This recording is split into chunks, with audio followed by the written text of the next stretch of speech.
This is from English Idioms in Use Advanced. They've got an advanced idioms in use. They've got an intermediate. They've probably got an upper intermediate and a pre-intermediate. And again, it's by our favourite writers, Felicity O'Dell and Michael McCarthy. They are excellent for vocabulary. But please do remember, guys, that I have my own vocabulary book here. It's quite a big one. It's visual phrasal verbs if you're interested in learning lots and lots and lots and lots of phrasal verbs. And I do also have a grammar book available. You can find these both on Amazon or on my website, which is just over there in the other corner, yeah? There. It's just over there in the other corner, skype-lessons.com. But we're going to look at vocabulary now from this book, and we're going to look at idioms of life and idioms of death. Yeah, what a nice topic. So we're going to go down to chapters 55 and 56, I think. And I will, of course, put up the exercises from yesterday in a few minutes, guys, a bit later today. If you go to my website, you will find exercises for the vocabulary lessons that I do. I put exercises up for each and every vocabulary lesson. Sometimes they're from the books, and then I don't take more than, say, 1 or 2 pages. It's just a taster in case you want to get the book yourself. But sometimes I write them myself. So there's a mix there on my website. Now let's have a look at idioms of life and live. Yeah, let's have a look at just idioms of life and live today for the moment. So, did you have a good holiday in New Zealand? Yes, thanks. We had the time of our life. We had an amazing time. And that's what it means when you say, I had the time of my life. Did I tell you I bumped into? Don't forget these good phrasal verbs. Yeah, they're in this book as well. Bump into is very useful. I quite often find that people don't know that one as well. Bump into means when you accidentally collide with somebody. And it also means when you just happen to see somebody on the street. Okay, I got the shock of my life. I was really shocked. It's nice and clear. What a surprise. So what did you do on holiday? We did lots of sailing, and my husband even went bungee jumping. Wow, that would scare the life out of me. That would really scare me. Yeah, it's quite clear. Me too. There's no way I'd risk life and limb like that. So if you risk life and limb, you take a very big risk. I think that the kids will be risking life and limb if they do what the newspapers tell them to do. I really do. Anyway, we had some friends round last night, and he was who? They don't write these very well sometimes. We had some friends, and then he. So this is a bad pronoun because it doesn't refer to anybody. Maybe she means my husband. I don't know. And my husband was the life and soul of the party. So if you are the life and soul of the party, it means you are very sociable, very energetic, really vibrant in this party. And, you're a party animal is another way of saying it. If you're the life and soul of a party, you're the party animal. Telling them about his bungee jump. So it's definitely the husband. He claims he came within an inch of his life doing it. So if you come within an inch of your life, you almost die. Yeah, that's the basic idea here. If you say something like, I don't know, I went to hospital the other day, I'd taken a certain medicine and I came within an inch of my life, it means that you almost died. Yeah, it just means that you almost died. So to come within an inch of your life, to almost die. Still, we both feel we've got a new lease of life. Quite forced, that one, certainly. So to get a new lease of life means to suddenly become energetic and active again. Yeah. Anytime that you find some kind of new energy, new enthusiasm for life, you get a new lease of life. Oh, I'd love to go traveling and see life. Well, see the world, I think, is more common here. See the world it's far more common. Oh, I'd love to go traveling and see the world. So I want to make that clear that see life to me sounds really forced and odd. I'm going to make my husband's life a misery until he agrees that we can go to Canada. Okay, so if you make somebody's life a misery, then you do your best to make them miserable. Yeah, you do your best to make things difficult. And it's usually because you want something from them.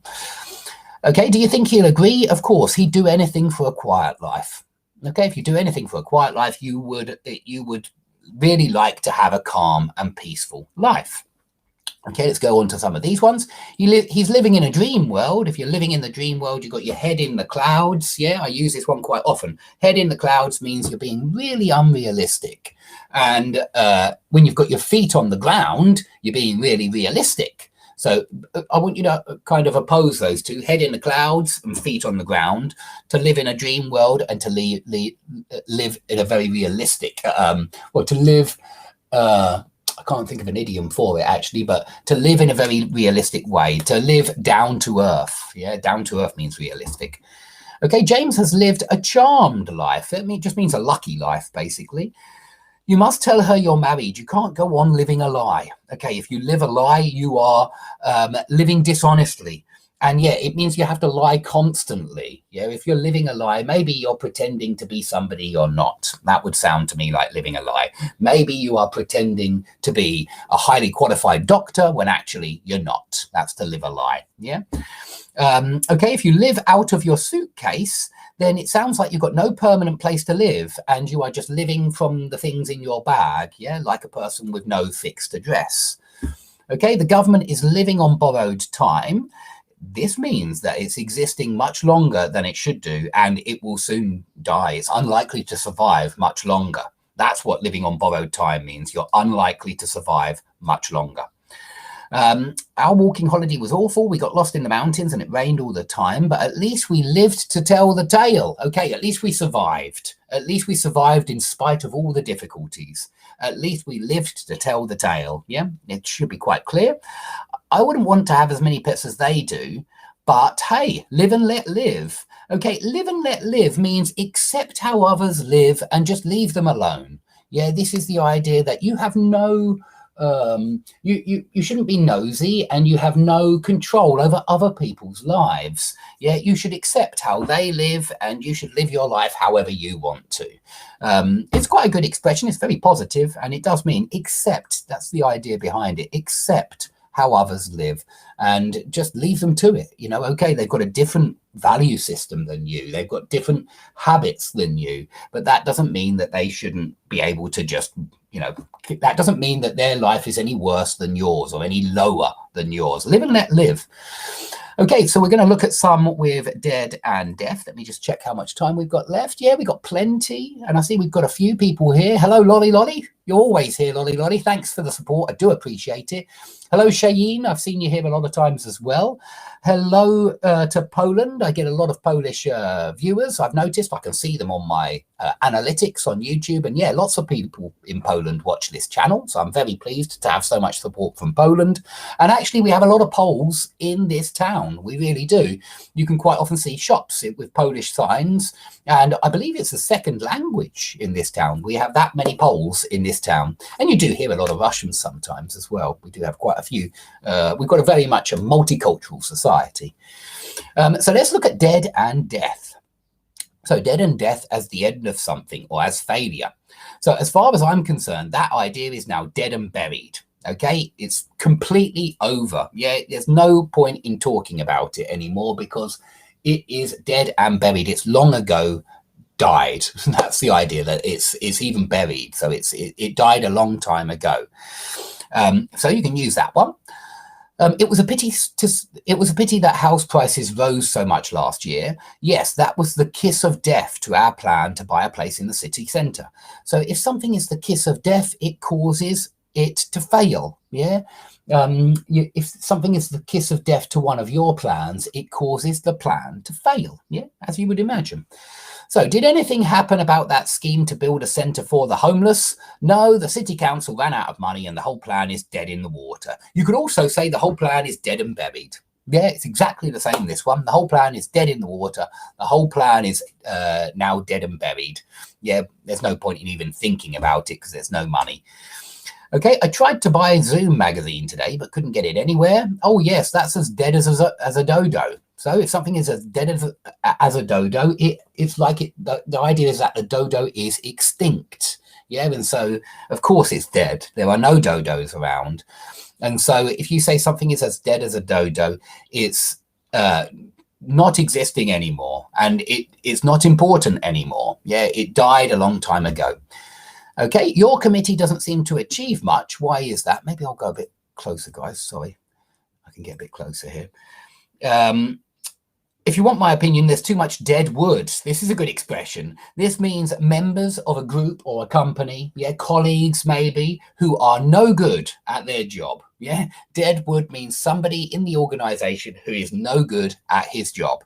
Yeah, and so you use it about a colleague that is absolutely useless. Yeah, if somebody is dead wood, they are doing nothing. They're just weighing you down and you need to get rid of them. Okay, what happened to the party's manifesto for change? Oh, it's a dead duck. Everybody voted against it. This one is not perhaps very common, but it is out there. I have heard of it before. And so if something is a dead duck, something is never going to work. Yeah, it sounds like some kind of plan for the future, but it's never going to work. It's doomed to fail. Okay, and lastly, many companies are struggling financially at the moment. Yes, the economic recession has dealt a death blow to many small businesses. So, of course, the lockdown has dealt a death blow to millions of small businesses that we all enjoyed going to, and they won't be around in the future. We'll just have some kind of society without all of these small businesses. It will be absolutely awful. Now, I don't like it, what's going on, as you probably can tell. Well, I think that the last 1.5 years are probably, there's no doubt in my mind that they're much worse for everybody than all of the period that I'd lived until that moment.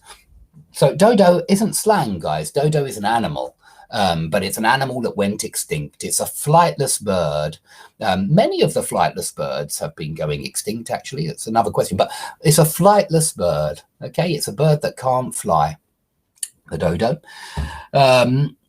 Okay, let's keep going. I can't remember what I got up to now. So if you are dead to the world, you are in a deep sleep. Yeah, you can say this when somebody's sleeping, you say he's dead to the world. It means he'll never wake up. He's dead to the world.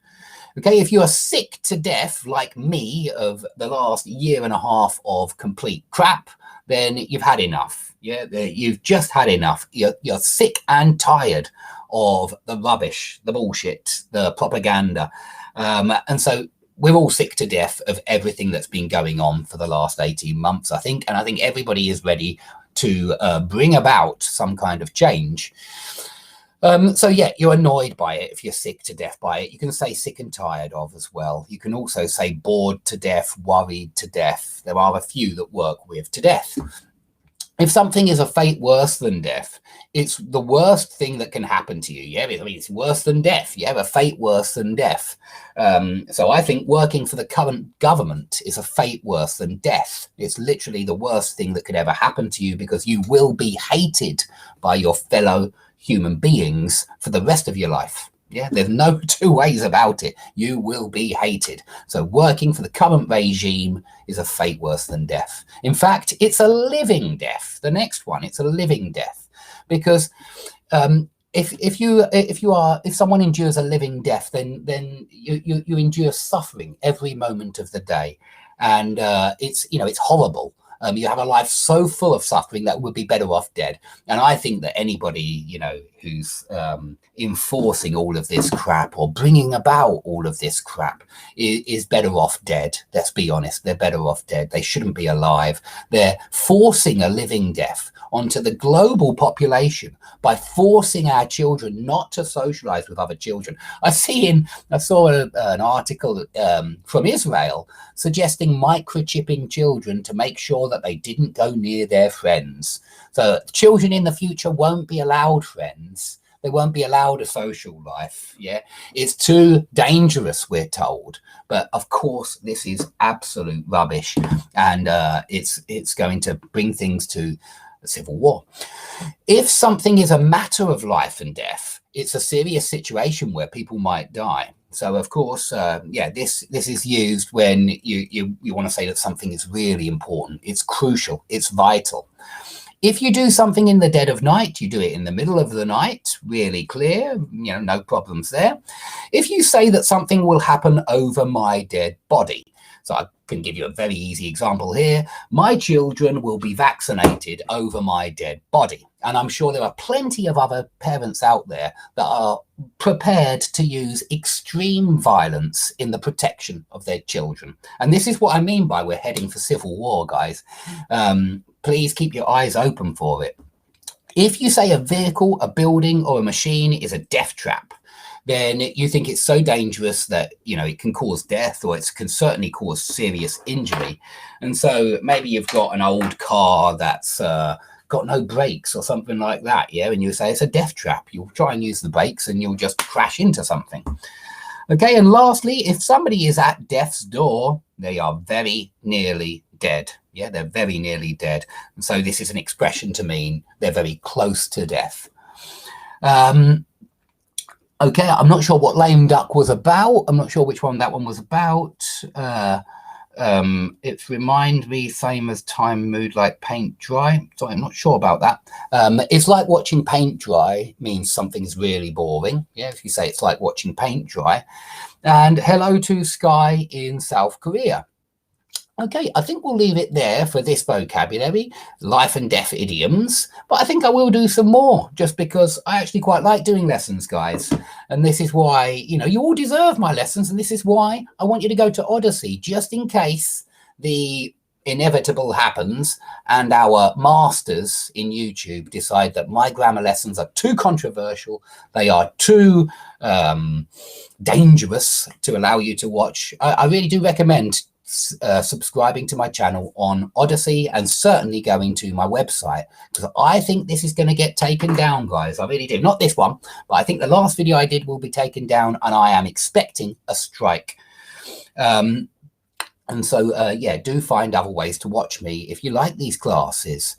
Okay, so thanks everybody for watching. Yeah, it's like watching paint dry means it's really boring. That's what it means, yeah. If you say this TV show, like many TV shows, it's like watching paint dry. It just means it's so boring then that you can think of 1,000,001 other things that you'd rather be doing. Okay, so thanks everybody for coming. I'm going to do another one in 5 minutes. Hang around and you'll be able to come along to the next live class. Please ask questions. Questions are good. They always help us all learn a little bit more. So thanks everybody for your support, and I hope to see you all